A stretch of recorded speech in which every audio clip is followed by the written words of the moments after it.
Many British expats assume they can move back to the UK whenever they want, spend time there freely, or access UK assets without major consequences. In reality, a badly timed move, too many UK ties, or outdated planning structures can create significant tax exposure almost overnight.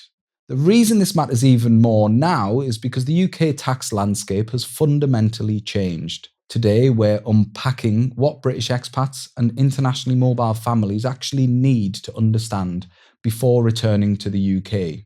From residency rules and pensions to inheritance tax, visit planning and the practical mistakes we're seeing people make in real time.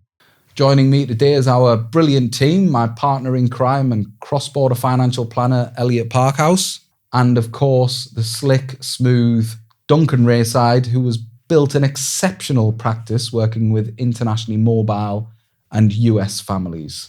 Thank you very much for coming. We're going to put you in the hot seat later, Duncan, which after the weekend you had should be very, very interesting. We'll try not to talk too much about that. So let's start off with why repatriation matters. Obviously, it's a major point now in 2026 because there have been changes. So Elliott, why is repatriation such a different conversation today compared with 2 or 3 years ago?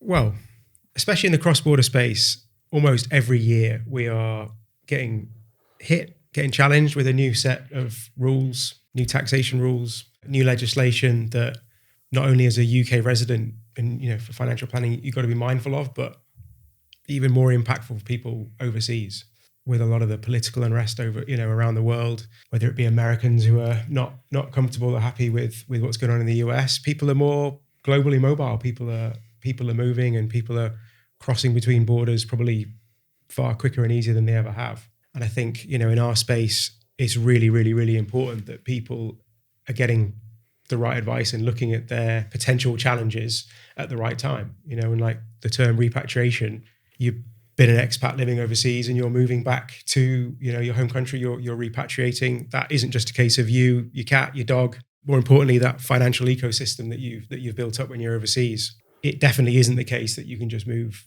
from, Spain or from the US to the UK and not have to worry about anything. It's quite not as daunting and as challenging as people really think. I certainly find that from a lot of consultations, but there's definitely a series of steps that somebody needs to take of just having a look at what footprint do they have in the country where they were from, what investments have they got, and more importantly, how are they going to carry over into their new, how are they going to carry on when they repatriate? Often from watching the news, it's all doom and gloom about the UK. But what we found, especially this year, I've seen, is that political unrest, regional unrest has caused a lot of people to rethink where they are. Now, personally, I think it's because of, let's look at the amount of expats that are in the Middle East. Obviously, since when was it? End of April was the war started? When was it? End of Feb. End of February. End of February, the war started over there. A lot of people in the Middle East were hearing the sirens going off, the alarms in the middle of the night, bombs overhead, interceptions, explosions. It caused a lot of unrest. I mean, you can imagine if you've got children, it's caused a lot of people to rethink the safety of the Middle East, especially in Dubai. Dubai's always been the safe haven. Dubai's always been advertised as no crime. It's always been, it's tax-free, it's very attractive, the weather's good. But it's now people look at it and think, well, actually, home is always the safest place. So while we see a lot of doom and gloom about the UK, and again, politics has caused a lot of change in the US, people do actually want to live in the UK, don't they? So the personal side of it seems to be the comfort of being in the UK. But if somebody's been in the Middle East for 10 years, there's a number of different steps from start to finish that they need to take. And you mentioned it there, Elliott. There is the moving schools, moving your pets, moving all your furniture. They seem to be the easy bits, although a lot of cargo seems to be getting caught at the minute. So let's go through the financial steps that people take. So I've been investing in the Middle East. Is there something in particular, like the non-dom regime or a shift from your domicility status? Like, what are the main things that we need to go through step by step with a client?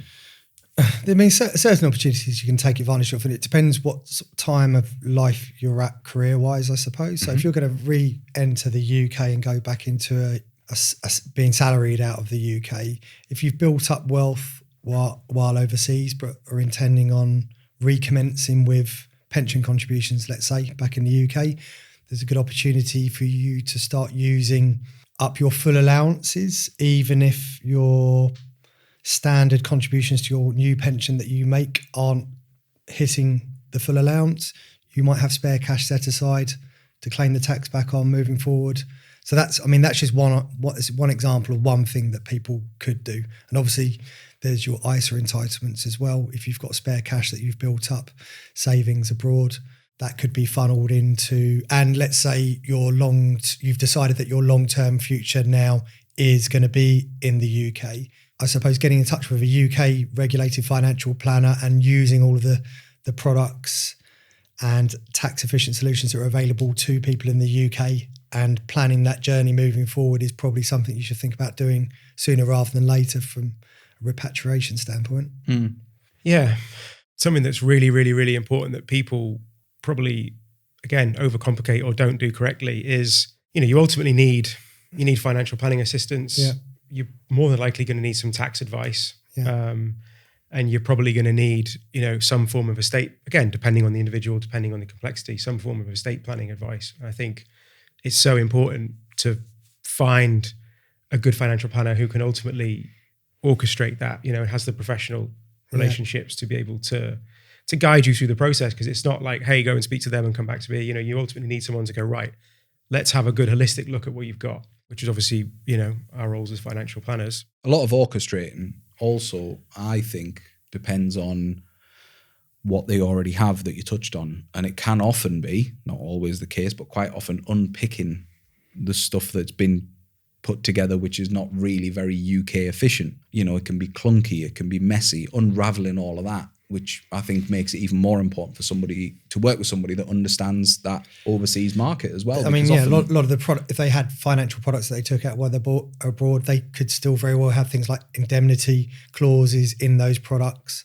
You'll find that if you speak with a financial advisor that isn't familiar with the overseas market, unraveling how those products work and what to do or not to do with them moving forward is something that's probably best served done by someone that's maybe observed those products in the past and can guide you in the right direction just to optimize the outcome for yourself. And then no doubt you'll probably need to identify new financial products and solutions that are going to fit into your new life moving forward, I would say. Because more often than not, the timing of that consultation is kind of mission critical. Because especially you mentioned the UAE, someone's been in Dubai or the UAE, tax-free jurisdiction, almost certainly, got some tax efficiency of where they are that may well be worthwhile making the most of before they move back. So, you want to make sure you've had that consultation, had that advice before you've gone, right, we've got on a plane, we're in the UK.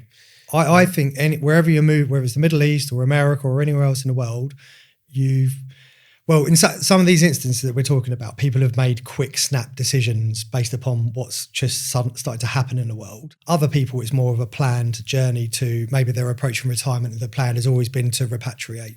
Okay, so it's that people are always in different circumstances, and the financial planning around those circumstances may very well be very different depending upon that individual's scenario. But where at all possible, it goes without saying, the further you can plan ahead and be aware of all the things that you need to take into consideration, the better. And as Elliott was saying, you'll often benefit by being plugged into multiple different professionals in different areas, whether it be accountants, estate planners and financial planners. So finding a good network of trusted professionals, and you might want to, speak to a few and shop around before you find the people that you're comfortable working with. Before you find us. Maybe. Yeah. And you mentioned that, Hamzah, around some of the new rules that came in over the last year or two. I think most notably the scrapping of the non-dom regime and the new kind of, which to be honest is a bit more black and white. The new residency test rule gives people a bit of clarity and, as to how their assets are going to be taxed upon death, and ultimately the 10-year residency rule is really, really important because, I mean, certainly from my perspective, I've come across a lot of individuals who are, maybe spent 20, 30 years outside of the UK, are getting to a later stage of their life where they're wanting to see family, they're wanting to, dip their toe a little bit more in the UK, but not necessarily bring all of their of their wealth back. You really need some very specialist, strategic planning there to be able to get the advice around, well, if the majority of your net worth is in the UAE, for example, or it's in the US, and you're wanting to spend a couple of years in the UK, really understanding how the residency test rule works, of understanding that you can spend ultimately up to kind of 10 years. That may very well dictate your decision whether or not to spend that amount of time exactly. in the UK. Definitely dictate whether you do it or not, and more importantly, how manageable it is, because the residency tests, the permitted number of days allowed in the UK, it's a bit of a grey area. It does, if you chat GPT it seems very simple and straightforward. You not chat GPT? But then, so some people might say, what is it, 180 something days? Yeah. That, people may read that first and say, oh, it's easy, that's what applies. That's not the case. It is not as straightforward as that. It's a very opaque area in terms of how it's unraveled. There are numerous, you will know this better than me, Elliott, right? Because you've gone through this firsthand, but there are numerous things that they will look at when determining whether or not you are eligible for UK tax on those assets or on that income. And it's not as straightforward as the first bit of information that comes up on a search engine result. Sure, certainly not if your estate is, I wouldn't say complex, but there are a number of components to your estate. And if your assets are spread over numerous different countries, it's highly likely not to be as straightforward as your first Google search will tell you to be, which speaks to the fact that you should speak to an advisor first and then get a good referral onto a trusted tax advisor, I would say, and estate planner. Yeah, two things to lean into a bit there is, one, the whole ChatGPT or various long language models available, like people taking that as gospel and of what the advice, I've come across this is what I'm doing because of X, Y, Z. Mm-hmm. I'm surely we can all refer to a personal search where it's not bang on, it's close. Sometimes it's not even close. Yeah, sometimes it's just completely the wrong thing. Yeah. And I'm losing count of how many people are coming to me like, this is what I need. Like, okay, well that's very specific, understanding of the situation. Where's that come from? When you dig it, a lot of the time it's come from their own research and just taking that as this is correct, which, for things like how long do I boil an egg for, or how long do I cook so-and-so? 4.5 minutes. Yeah, it depends how you like it, but yeah, it's probably fair. But if it's anything around, the legalities of what you can and can't do, especially around repatriation and the counting of days, like it's very, very specialist, and that 180 days comes down very, very quickly depending on some fairly obvious ties, but if you have a residential property in the UK, if you have businesses in the UK, if you have children in the UK, you suddenly then can get into the 40 days, which people need to be very, very careful of. How important is timing when moving back to the UK? I get asked this a lot. Should I wait till the end of the tax year? I'm going to move back in the new tax year because of X, Y, and Z. Like, how important really is it, the timing of moving back? Depends where you're moving back from. If you're moving back from the UAE, where there's no domestic problem with a tax year per se, but if you're moving back from another country like the USA or something like that, then obviously the tax years work slightly differently in those locations. So then you, again, are best served consulting with a tax advisor to walk you through the process and bring to your attention all the things you need bringing to your attention to then formulate the right decision. Most people are looking for the optimal outcome for themselves. So yes, I think timing is important, but just lean on the knowledge of professionals who can guide you in the right direction. Simple as that. In a perfect world, I guess the easy answer would be well in advance of your current tax year end. But like to use your example, US tax years run January to January, UK run April to April. Yeah. You can't, which one do you pick? I think in a perfect world, you just look at it as early as possible. Surely it's a nice thing to hear in that you've had a consultation, you understand your scenario and what you need to do, but actually told you're probably 18 months ahead of needing to do anything. Let's have a conversation, X, Y, that is way better than we've just missed the end of the US tax year.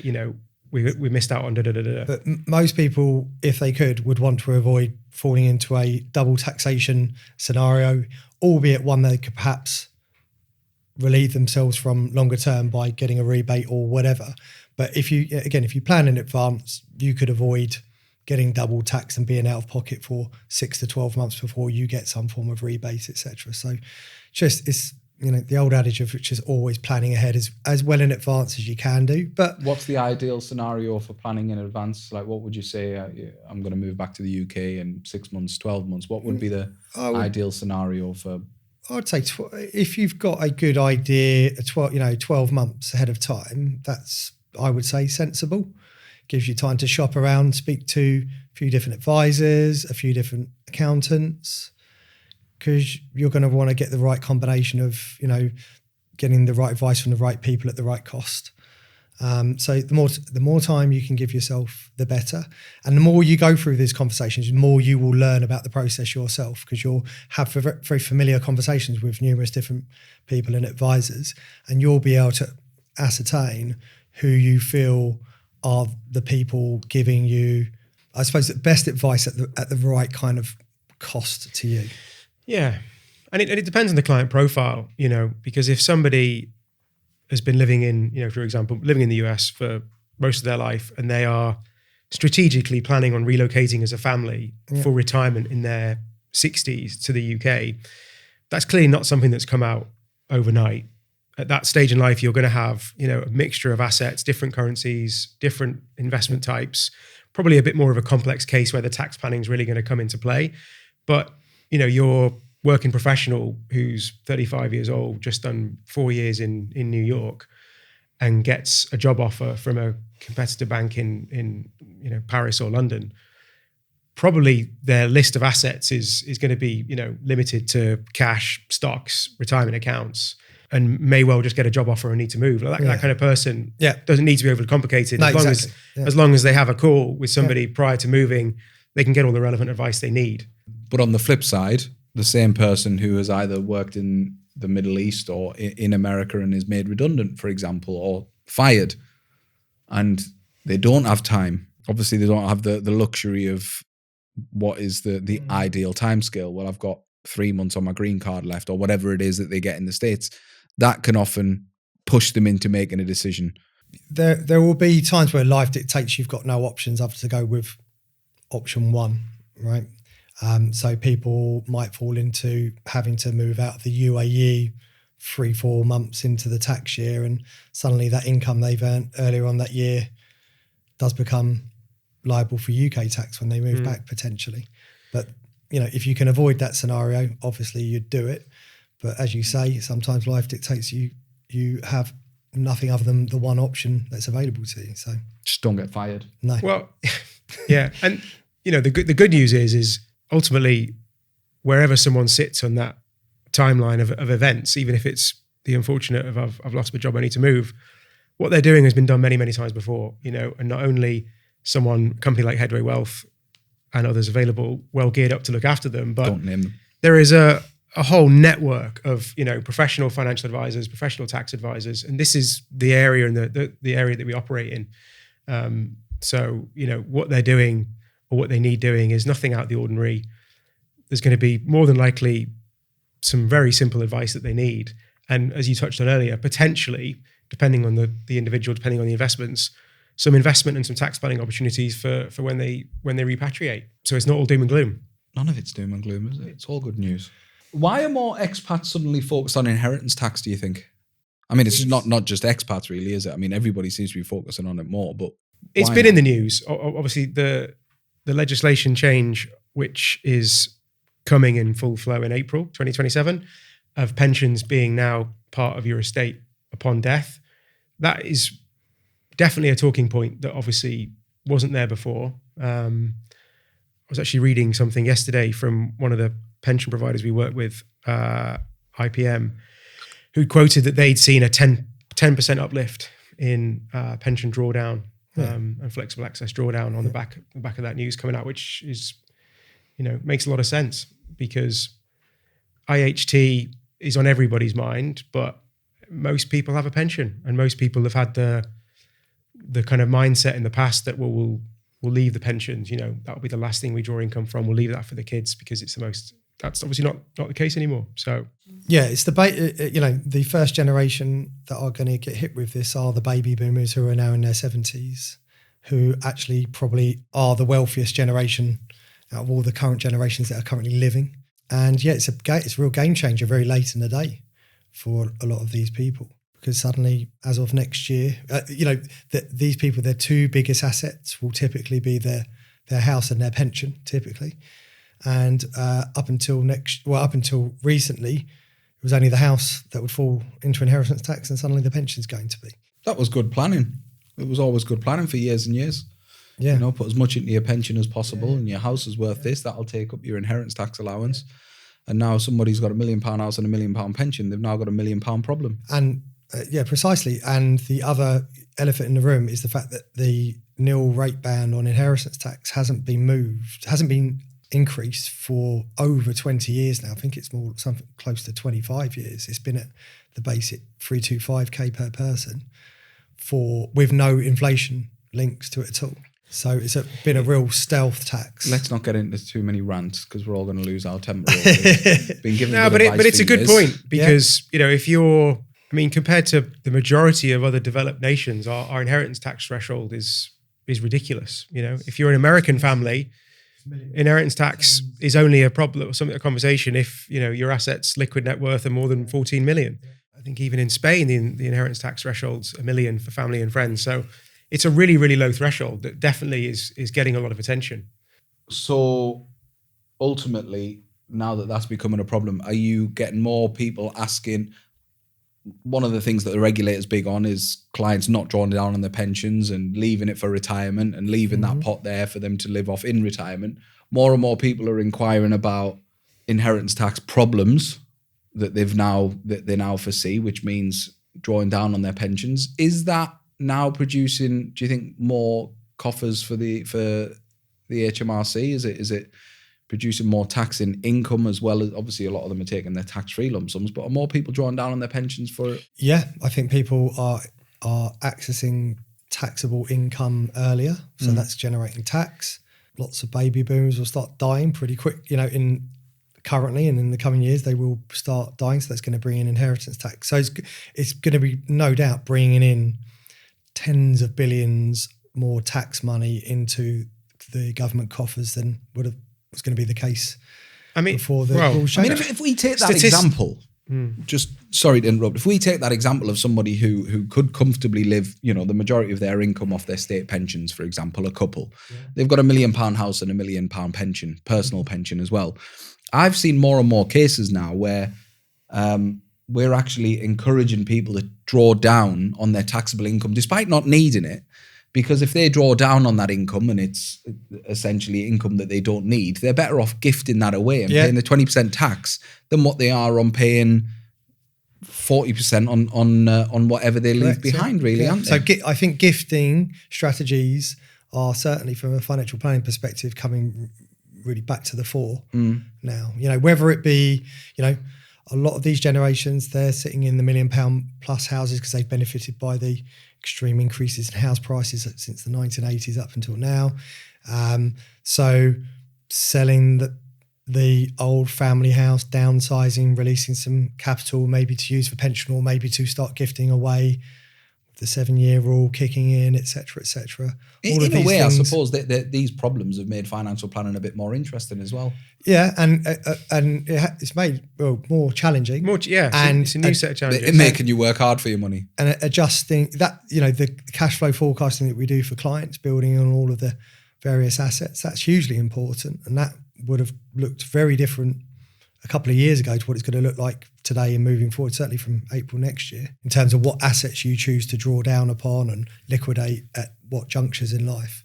But yeah, exactly, because the rule change doesn't only affect the owner of the pension and the direct beneficiaries from an inheritance tax perspective, but also not only, if you're 2 children going to inherit a pension, well, inheritance tax comes off the pension at the top. Yeah. But also whatever they then take personally from that pension, they also pay tax on. Depending upon the age in which the person was when they die, right? Correct. So, yeah. But, so it's just sensible planning that actually if you've got XYZ children who might be able to benefit from a little bit of that money now. To your point, it's more tax efficient to draw it now. They're going to get it. You're going to pay half as much tax, basically. And also, most children would probably prefer it now rather than wait 20, 30 years, to pay a solicitor to liquidate it for them. Yeah. So it's just maybe not, because a lot of the children, so if you are the child of a baby boomer, you're going to be in your 40s, early 50s now, and most likely in your currently in or just getting into your prime time in life where you're going to be at your peak of your earning power, so probably on higher rate tax. So maybe not. Maybe you don't want the pension now, because then that's going to get hit with 45% tax.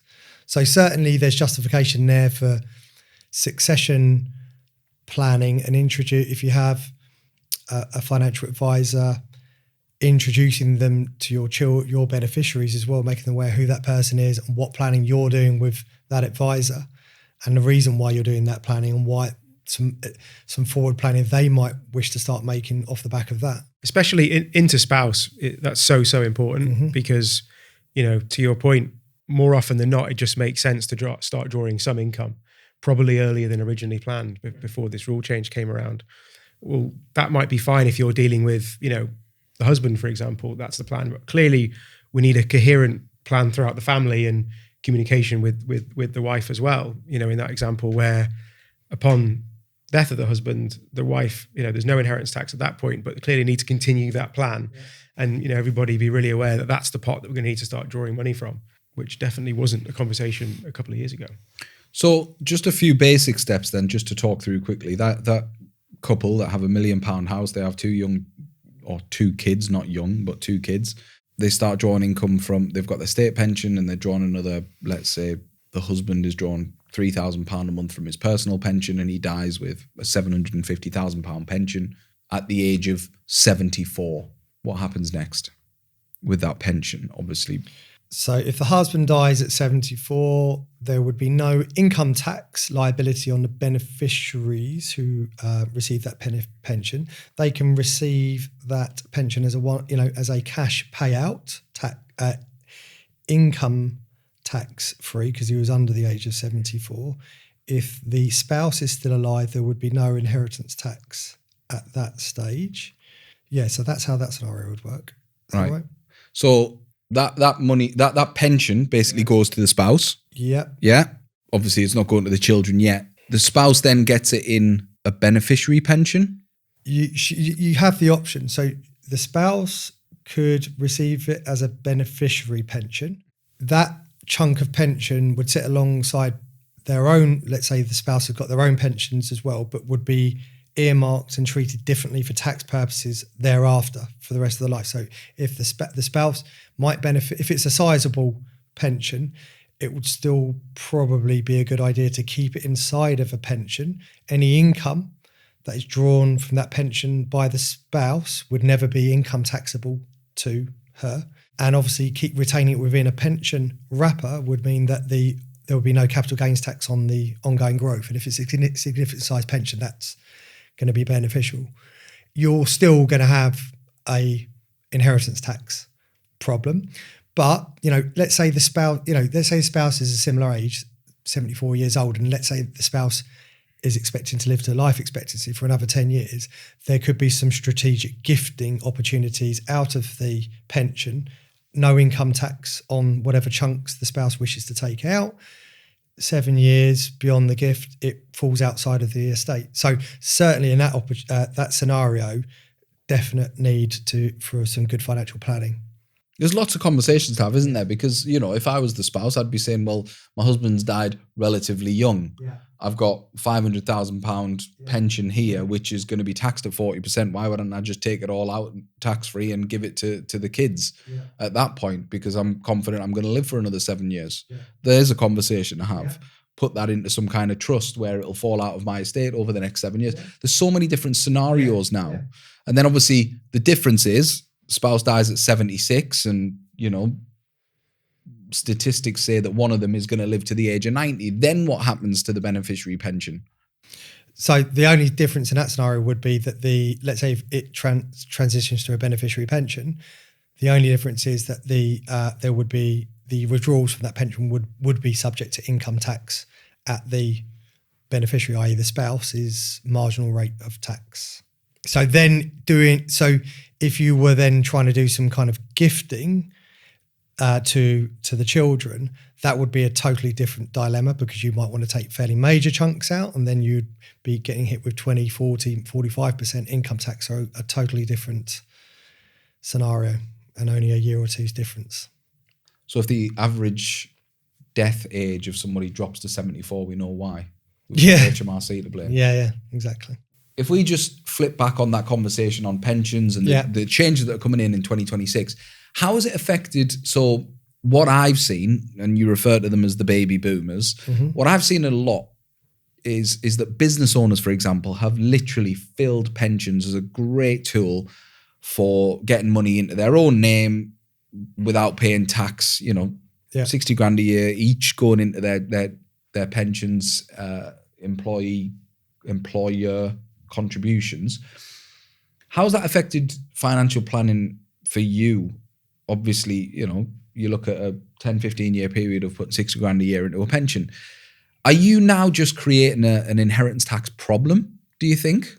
Or is it still a good idea for people to be setting money aside within their pensions? Or is it a good idea for them to be taking more into their own names and planning for different scenarios? Has it affected you much in terms of your future planning? I guess, well, very dependent on the client, very dependent on their age, dependent on their wealth. I mean, pensions are still fantastic tools, whether you're a PAYE or whether you're a business owner. Being able to put money into a invested pot tax efficiently is still, there's not many tools we've got available to use, other than an ISA where you're taking it post-tax anyway. There's still fantastic tools to use. And obviously I know we were talking about inheritance tax and obviously end of life scenario planning. We've all got a decent chunk of time from when we ideally want to stop working to dying. They still serve a very good purpose as a, like you say, a vehicle where you can achieve, tax-free gross roll up on the gains and plan income from it. It's just now they're personally used of as a bit more of an income planning tool and a short-term planning tool rather than like that long-term just succession. Put everything in your pension, you're a business owner. To use your example, someone puts 600 grand in a pension, they get 10% a year. They got a big pension pot that they need to plan around taking the funds out of. I think now there's just no inheritance tax hiding place really. All of the I don't like to use the word avoidance, but all the avoidance tactics used in the past have been kind of nullified now. Legal avoidance tactics, by the way, but all those doors have been closed. So it doesn't mean that pensions are not bad. They're worse now than they used to be. They just fall like every other asset, virtually every other asset under inheritance tax. And that's the way it's going to remain for the time being. However, there's nothing to say they might not tamper with the rules again in the future, because this particular rule is going to lose, will lose Labour a lot of votes particularly in those areas around the country that are kind of swing areas in terms of they might vote Conservative, they might vote Labour, they might vote Lib Dem, etc. In those areas, I wouldn't be surprised if they get won back by one of the alternative parties in the future who say we're going to scrap this inheritance tax rule and move pensions back out of it in the future. I think that's what we're all hoping. I'm not even convinced from when I don't want to go down a rabbit hole, but I'm not even convinced it raises that much tax as a rule. I appreciate there are, well, especially when you look at like the SAS pension setups, all those commercial property SIPs where whether you were a business owner or I was reading an article on like the number of doctors, vets and dentists who will, own their practice, who bought it through their pension. Obviously that has in years gone by been a fantastic rule, but like how complicated is that now that it's not, you haven't just got a liquid asset in there, you've got a building, you've got some land, you've got your pension upon death, like that inheritance tax needs to be paid. So what are you going to do? Sell a long-standing practice? It's really, really messy. So to your point, you'd like to think someone's going to look at it and go, for the amount of tax it generates, actually, is that a good rule? But how many people are in that little ballpark of, like you said, especially down south, nobody has £1 million house up north, but £1 million house, and £1 million pension between a couple. Lots. Exactly.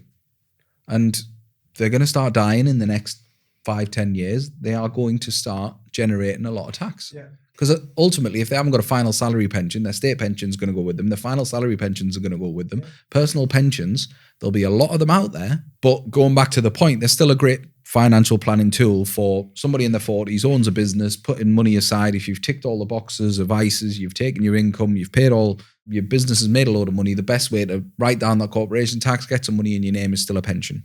So we're all in agreement? 100%. 100%. Pensions are still sexy. If you pay UIE, I had a conversation yesterday with a client, your pay UIE, you receive a bonus, you receive a £40,000 bonus from your employer. Let's just say you're a 40% taxpayer. Well, the options available to use that pension and ultimately potentially take that bonus as a salary sacrifice, fantastic benefit of being able to get that money in your pension, not pay the tax, your employer not pay the NI. You think over the last 25 years, the rules have changed to a certain degree around pensions quite significantly, virtually every year, whether it be the lifetime allowance coming in, then them changing the upper lifetime allowance limits virtually every year. They put them up, they put them down. Yeah, I mean, it's gone from 1.8, 1.5, 1.25, 1.1, then getting rid of it. Then being replaced with like the lump sum rule, and then suddenly being brought into inheritance tax, and then obviously annual allowances going up and going down. And it's inevitable that the rules are going to change plenty more times for people like to as you were saying, for people that are in their 40s and 50s now. The rules are going to change loads more times over the next 20 years. So I wouldn't get too hung up about the estate planning side of it. I would just talk about the short-term financial planning, the tax relief you get on contributions, the tax-free, gross roll-up, etc. Let's not forget, if they're in their 40s, it's an insurance essentially as well. If one of them dies, or the person who's filling that pension up, or if you've got a couple filling it up for 10 years and they get to the age of 50 and the 50-year-old dies, there's a 600 grand pot sitting there that is an insurance pot that can be drawn tax-free. So it's actually quite a good life insurance on top of having your life insurance as well. So it is still a very, very important part of financial planning. We're all in agreement on that. So that comes in as of April 2027. That includes all pensions, as we said before, commercial or SAS as we know them. It's a big one that business owners have used for years. Biggest one I think I came across was a £5 million SAS, generating good amounts of money for years. Has all been planned overnight. Client in his 80s, bang, £2 million that cost him. Unless he dies in the next 6 months, his estate is pretty screwed. Let's hope his wife isn't watching this. Any other big changes April 2027? Anything that's made us make significant changes in financial planning? The rules on VCTs coming in, or EIS schemes going from 30 to 20% at some point. Is that 2027, or is that not actually in the rules? We'll have a quick Google of that one after this. We'll have to fact check that. I'm pretty sure that... Sounds like Tom Parsons would have had his name on that. VCT and EIS is definitely coming down to 20% tax relief at some point. So that's reducing benefits quite significantly. What do you think if anybody does have concerns over their financial plans and what the changes are going to be made, what's the most important thing right now for them to be doing with their financial planner? As simple as it might seem. I think financial rule changes, particularly we deal with a lot of people overseas, so there are more things for people that are have to kind of memorize and understand as an overseas person with UK assets, perhaps UK pensions, than perhaps a UK based person would do. The rules are always changing. I would say regularly, every year or every couple of years, just go through basically just an update on exactly how things stand, just like you did to me there a few minutes ago. Just take them through a scenario, and with your note planners, just summarize that. As a financial planner, I've started to summarize those conversations in an email back to a client, so they've got documented how things work for them, how the rules work as of today. Obviously, caveat: this is all subject to change if they change the rules in the future. But send that as a financial planner. I like to send that as an email to my clients, so they've got it documented and listed down to fall back on, and to perhaps share with their their spouse and their children, etc. So this is how it worked. This is what we've done. These are the reasons why we've done what we've done in terms of setting up the new pension. These are the rules as they stand today. If I was to, if the person is to die, this is how the tax works. These are the options available to the beneficiaries. This is how it all works as of today. And then just keep updating that every year or two in case inevitably the rules change again and that things need to be adjusted through time. That's what I would recommend anyone to do, whether you live overseas or not. It's a good process to go through. If somebody lives overseas and has a UK pension, yeah, they're resident and have been resident overseas for 15, 20 years, does that pension fall into their as part of the IHT? Yeah, it does. It's a UK situs asset. And their UK property would as well. The UK property would, and any money they have in UK bank accounts would. But one thing people can't, we come across quite a lot of people that do have money and assets in UK bank accounts. And one easy way, if they've got significant amounts, one easy thing they can do is just to move that to a Jersey or a Isle of Man account. Let's say they want to retain it in outside, let's say they live in America and they don't want to bring that money to America. They like having money outside of America, as an example to you. You want to keep it in pounds? Yeah, and they want to keep it in pounds.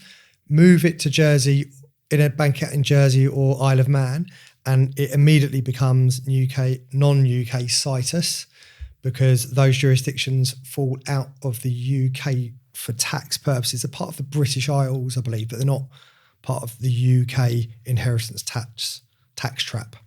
So that's an easy thing for people to do. And actually, the general investment accounts we help such people set up are actually Jersey-based as well. And those assets fall outside of the UK for inheritance tax purposes as well. If we set them up a general investment account out of Jersey in sterling, that's all easily done and can help deal with that problem. Thank you for tuning in to our Repatriation podcast, and we look forward to the next one.